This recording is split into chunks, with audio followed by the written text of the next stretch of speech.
ठीक है। तो हमने बिजनेस का चैप्टर पार्ट 1 में क्या पढ़ा था, हमने मीनिंग पर कर लिया था। ठीक है। उसके बाद हमने क्या किया था, एफिशिएंसी एंड इफेक्टिवनेस हो गई थी हमारी, कैरेक्टरिस्टिक फीचर्स हो गए थे और हमारे ऑब्जेक्टिव्स भी हो गए थे। ठीक है। अब हमें करना क्या है, अब हमें स्टार्ट करना है इम्पोर्टेंस ऑफ मैनेजमेंट से। ठीक है। आर के सिंगला बुक का ये पेज नंबर 14 है। ठीक है। रीडिंग स्टार्ट करते हैं। The above mentioned mathematical equation highlights the importance of management. Fine, कौन सी मैथमेटिकल इक्वेशन है? Anything minus management is equal to zero, failure या फिर नथिंग। ठीक है। इसने क्या बोला, कुछ भी है अगर कुछ भी उसमें से अगर हम मैनेजमेंट हटा देते हैं तो क्या बचेगा? कुछ भी नहीं बचेगा। ठीक है। The following are the reasons that have made management so important. ठीक है। ये वो रीजन्स है जिन्होंने मैनेजमेंट को इम्पोर्टेंट बनाया है, इसलिए हम इन्हें इम्पोर्टेंस ऑफ मैनेजमेंट में भी पढ़ेंगे। ठीक है। Management helps in achieving group goals, management increases efficiency, creates a dynamic organisation, helps in achieving personal objectives and helps in the development of the society. ठीक है। तो अब आप एक चीज़ देखो कि हमने मैनेजमेंट के फीचर्स पढ़े, ठीक है, ऑब्जेक्टिव्स पढ़े, और अब हम पढ़ रहे हैं इसकी इम्पोर्टेंस। तो इम्पोर्टेंस इसकी हम कैसे लिखेंगे, हमें इम्पोर्टेंस याद करने की नीड नहीं है। करना क्या है, सिर्फ जितने भी फीचर्स हैं और जितने भी ऑब्जेक्टिव्स हैं उनको पूरा करने में ये मैनेजमेंट जो है काम आता है, इसलिए ये इम्पोर्टेंट है, यही इसकी इम्पोर्टेंस है। देखो, group goals, efficiency, dynamic organisations, ये सारे क्या थे? ये हमारे फीचर्स थे। हमने पढ़ा था डायनामिक ऑर्गेनाइजेशन के बारे में, पढ़ा था ग्रुप गोल्स के बारे में, पढ़ा था एफिशिएंसी और इफेक्टिवनेस के बारे में पढ़ा था। पर्सनल ऑब्जेक्टिव्स और डेवलपमेंट ऑफ द सोसाइटी, कौन सा? सोशल ऑब्जेक्टिव्स, इसे हमने ऑब्जेक्टिव्स में पढ़ा था। तो जो हमारे 3 ऑब्जेक्टिव्स थे और 7 ये थे, तो 10 पॉइंट हम अपने इम्पोर्टेंस के बना सकते हैं। जो मैंने बताया था एम पिक डॉग, उसे याद करके हम क्या बनाएंगे कि एक ऑर्गेनाइजेशन को मल्टी डायमेंशनल बनाने में ये काम आता है, एक ऑर्गेनाइजेशन को परवेसिव बनाने में काम आता है। सबका एक एक हेडिंग और उसके बाद एक एक लाइन। ठीक है। कोई भी दिक्कत नहीं होगी। ठीक है। तो अब हमारा क्या है, 1.1 एक्सरसाइज जोन तक सारा काम हो चुका है। ठीक है। हमारी इस चैप्टर का एक पार्ट हो चुका है और आई थिंक इसमें 4 पार्ट हैं। ठीक है। इस वीडियो में हम इसका दूसरा पार्ट भी कर देंगे। तो स्टार्ट करते हैं पेज नंबर 19 से। 1.2 टॉपिक है हमारा nature of management. Management as a science, art and profession. ठीक है। अगर हमें याद हो तो हमने 11th क्लास में एक चीज़ पढ़ी थी। क्या थी वो? कि अकाउंट्स क्या है। अकाउंट्स की थ्योरी में हमने पढ़ा था कि अकाउंट्स एक आर्ट भी है और अकाउंट्स एक साइंस भी है। ठीक है। हमने आर्ट में क्या पढ़ा था कि इसके कुछ स्पेसिफिक, साइंस में क्या पढ़ा था, इसके कुछ स्पेसिफिक रूल्स होते हैं। आर्ट में क्या पढ़ा था कि हम अपनी मर्जी से इसको एडिट कर सकते हैं, मतलब किसी भी तरह से इससे वर्क करा सकते हैं। ठीक है। तो यही सेम पॉइंट्स अब हम बिजनेस के बारे में पढ़े थे। इसमें ऐड क्या हुआ है, ऐड हुआ है इसमें प्रोफेशन, कि हम अपनी लाइफ में कोई प्रोफेशन चूज़ करते हैं, डॉक्टर का, टीचर का। तो हम बिजनेस को अपना प्रोफेशन कैसे बना सकते हैं, हम इस वीडियो में ये पढ़ेंगे। ठीक है। ठीक है। तो इसको हम जल्दी से रीड आउट करते हैं। मैनेजमेंट एज एन आर्ट पढ़ेंगे, उसके बाद एज अ साइंस पढ़ेंगे। ठीक है। उसके बाद ये कंक्लूजन जो होगा वो सबसे इम्पोर्टेंट होगा। ठीक है। इसकी मेन चीज़ इस टेबल में है, फिर भी यहाँ से स्टार्ट करते हैं। By art we mean skilful and personal application of existing knowledge to achieve the desired results. ऐसा नहीं है कि आर्ट में कोई स्पेसिफाइड नॉलेज की ज़रूरत नहीं होती। उसमें पता होना चाहिए हमें कौन सी पेंसिल, एक ड्राइंग कर रहे हैं, कौन सी पेंसिल चाहिए, कौन सा स्केच, कौन सा कलर अच्छा रहेगा। ठीक है। तो उसमें भी एक नॉलेज होती है, बट उसको अपनी तरह से उसको अपने ढंग से चेंज करना क्या होता है, पर्सनल एप्लीकेशन होती है। ये आर्ट का एक फीचर होता है। One can acquire it through study, observation and experience. जितना हम काम करते जाएंगे, जितना हम उसे पढ़ेंगे, ऑब्जर्व करेंगे और उसमें एक्सपीरियंस होता जाएगा, हम उसमें उतने ही स्किलफुल होते जाएंगे। ठीक है। Whether management is as art or not, we will be known by the application of features of art in management description of which is under. ठीक है, इस टेबल में क्या बताया गया है, ये इस कॉलम में हमारे फीचर्स ऑफ आर्ट्स, इसमें उन फीचर्स का मीनिंग क्या है और इसमें ये बताया गया है कि वो फीचर्स मैनेजमेंट में कैसे काम आते हैं। ठीक है, सबसे पहला पढ़ेंगे हम एग्जिस्टिंग ऑफ थ्योरेटिकल नॉलेज। ठीक है, मीनिंग क्या है इसका, art presupposes the existence of certain theoretical knowledge. For example, literature on dancing, public speaking, acting or music is widely recognized. ये मैंने अभी अभी बताया कि आर्ट के बारे में भी कुछ नॉलेज चाहिए, तो इसने उसके बारे में बोला। ठीक है, ये मैनेजमेंट में कैसे काम आता है, in the various areas marketing, finance and human resources of management there is a lot of literature available. बहुत सारी बुक्स हैं मैनेजमेंट के बारे में, बहुत सारी स्टडी कर सकते हैं हम इसके बारे में, तो इसलिए इसकी भी एक थ्योरेटिकल नॉलेज की एग्जिस्टेंस है। ठीक है, दो और फीचर्स हैं, उन्हें पढ़ते हैं। Personalise application, every person uses the theoretical knowledge differently, art therefore is very personalised. इसने क्या बोला कि भाई थ्योरेटिकल नॉलेज तो है पर हर एक बंदा क्या करता है, उस नॉलेज को अपने अपने तरीके से यूज़ करता है। ठीक है, आगे पढ़ते हैं। In management also various principle basic knowledge are applied by different manager differently depending on how creative they are, therefore management fulfils this feature of art. इसने क्या बोला, सेमली मैनेजमेंट में भी उस नॉलेज को अलग अलग मैनेजर कैसे कैसे यूज़ करते हैं वो उनके ऊपर है। ठीक है, तो पर्सनलाइज्ड एप्लीकेशन यहाँ पे भी फुलफिल हुआ है। उसके बाद हम पढ़ते हैं based on practice and creativity. एक मैनेजर जितना एक्सपीरियंस्ड होगा उतना ही वो सक्सेसफुल होगा। ठीक है, as an art is a practical, to gain perfection one should practise it regularly and creatively. We know that all music is based on 7 notes. However, the quality of music of various musicians may differ depending. ठीक है, इसने क्या बोला है कि एक बंदे को, वो बंदा जितना ज़्यादा प्रैक्टिस करेगा किसी भी फील्ड में, वो उसमें उतना ही परफेक्ट होता जाएगा। ठीक है, हम सबको ये पता है, ये एक थ्योरेटिकल नॉलेज है कि म्यूज़िक के 7 नोट्स होते हैं, सा रे गा मा पा धा नि सा, बट हर एक सिंगर उसे गाता है ना तो एक अलग ढंग से गाता है, ये उसकी क्रिएटिविटी है। ठीक है, सेम मैनेजमेंट में a manager also gains perfection by putting the principles of management into practice regularly and creatively. उसको भी रेगुलरली और क्रिएटिवली प्रैक्टिस करनी होती है। ठीक है, इसके बाद पढ़ते हैं मैनेजमेंट एज अ साइंस।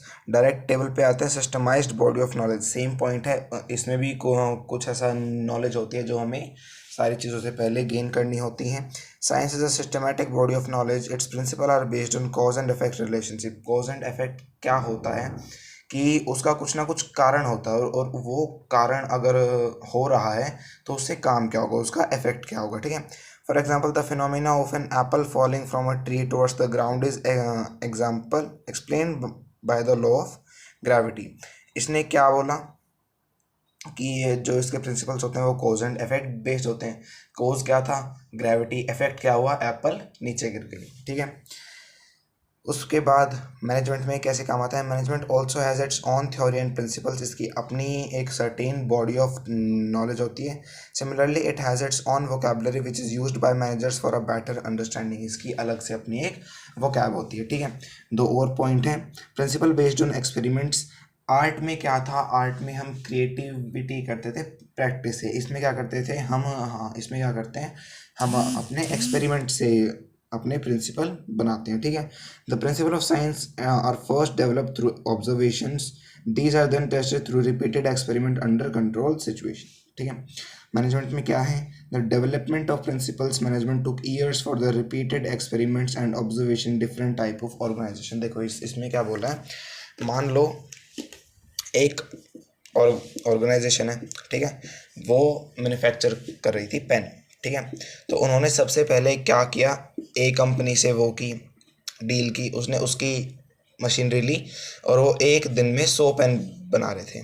उसके बाद उन्होंने बी की मशीनरी और उन्होंने कितने पेन बनाए, 110।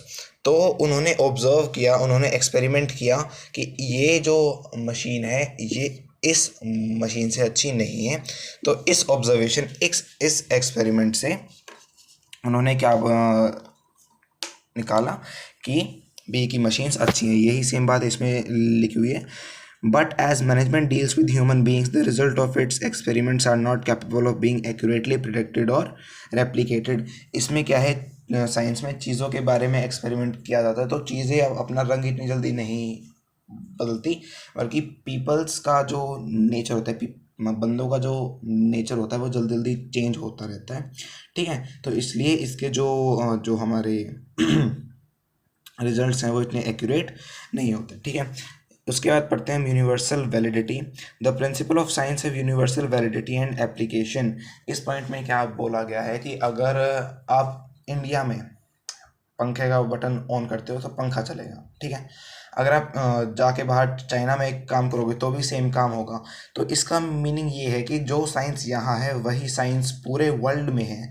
ऐसे ही मैनेजमेंट का जो यहाँ पे है ना, जो भी हमारी वैलिडिटी है, जो भी बिल्कुल हमारी नॉलेज में है, बुक्स में लिखा हुआ है, वो हर जगह वैलिड होगा, ठीक है।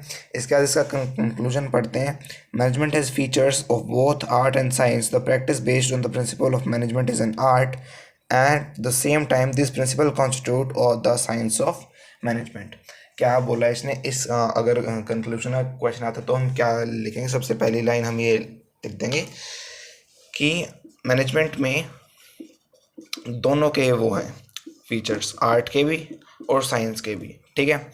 हमने 3 पॉइंट इसके पढ़े, 3 पॉइंट इसके पढ़े। हम इसमें क्या लिखेंगे कि इसमें आर्ट की भी स्पेशलाइज्ड नॉलेज होती है और इसमें इसकी भी एक सर्टेन बॉडी ऑफ नॉलेज होती है। दोनों फीचर्स हैं इसमें, फिर ऐसे ऐसे फीचर्स दोनों के दोनों इसमें हम गिनवा देंगे, ठीक है। उसके बाद आता है हमारा मैनेजमेंट एज अ प्रोफेशन। ये पढ़ते हैं। Nowadays, there has been an increase in the corporate form of business. It needs to be managed for the same purpose. We look for individual with specific qualification and experience. इसमें कुछ नहीं बताया, इसमें ये बताया कि आजकल प्रोफेशन की नीड क्यों है, ठीक है। Profession refers to an occupation backed by well defined body of knowledge. ये है हमारे सारे प्रोफेशन के फीचर्स। इसने ये बताया है कि प्रोफेशन एक ऑक्यूपेशन होता है जिसमें एक well defined body of knowledge होती है, एंट्री रेस्ट्रिक्टेड होती है। कैसे? देखो, अब मान लो मैंने पूरे साल, पूरे ज़िंदगी बिजनेस की पढ़ाई की है, तो मैं आगे जाके मैनेजर बनूंगा, डॉक्टर, ऑब्वियसली मैनेजर। तो इसने क्या बोला है कि मेरे जैसे कि डॉक्टर की फील्ड में एंट्री रेस्ट्रिक्टेड है, ठीक है। तो ऐसे ऐसे अब हम इसके 5 पॉइंट पढ़ेंगे। सीधा आते हैं टेबल पे, सेम चीज़ लिखी हुई है। Well defined body of knowledge, all professional are based on well defined body of knowledge. अब मैंने पूरे ज़िंदगी बिजनेस की पढ़ाई की है, किस में से की है? उस नॉलेज में से की है, उन बुक्स में से की है जो प्री डिफाइंड थी या फिर वेल डिफाइंड थी, ठीक है। उसके बाद testing of management as a profession में क्या लिखा है? As well defined body of knowledge the management has principles, the subject of management is taught in different institutions, ठीक है। मैनेजमेंट को हम प्रोफेशन कैसे बना सकते हैं? The Indian Institute of Management are available in India for providing management education. तो ये जो हमारी well defined body of knowledge है, ये हर जगह स्कूलों में भी पढ़ाई जाती है। इसने एक एग्जांपल दिया है, IIM में भी पढ़ाई जाती है। उसके बाद हम पढ़ते हैं restricted entry. The entry to a profession is restricted through an examination और एक्वायरिंग एन एजुकेशनल डिग्री, ठीक है। अब अगर मेरे पास MBA की डिग्री है तो मैं MBBS के आगे के पेपर नहीं दे सकता। इसमें ऐसा लिखा है, a degree in law is essential for joining law profession, ठीक है। उसके बाद as far as the management is concerned, anyone can be appointed as a manager irrespective of the educational qualification possessed.